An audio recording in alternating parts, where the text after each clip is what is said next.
La National Retail Federation estime que 164 millions d'Américains, environ 70% de la population américaine, iront faire leurs achats ce week-end et beaucoup d'entre eux braveront des foules comme celle-ci dans la chasse aux bonnes affaires.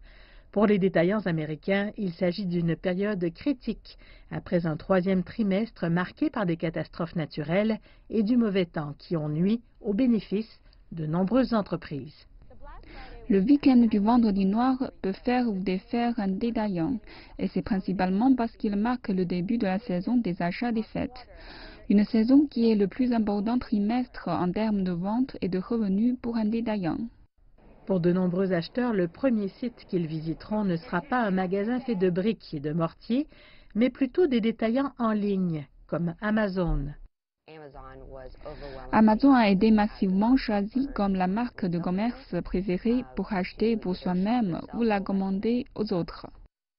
Amazon, qui utilise des algorithmes pour égaler les prix des concurrents ou les réduire légèrement, est difficile à battre. La stratégie parmi certains, comme Best Buy, a été d'offrir des remises plusieurs semaines avant le début de la frénésie du Black Friday, le vendredi noir. Et Walmart se concentre sur l'offre d'exclusivité. Les consommateurs vont donc graviter autour d'Amazon, mais attention, Walmart a également trouvé de très bonnes valeurs pour les fêtes de fin d'année et a gagné du terrain. Ils sont d'ailleurs le seul détaillant à être en compétition avec Amazon en ce moment. De nombreux sondages indiquent que les consommateurs américains recherchent principalement des offres sur les vêtements et les accessoires. Dans le domaine de l'électronique, Anna Pezzulli dit que Samsung est le plus en demande, battant Apple qui est le numéro 4. Vous savez que Samsung offre plus de qualité qu'Apple.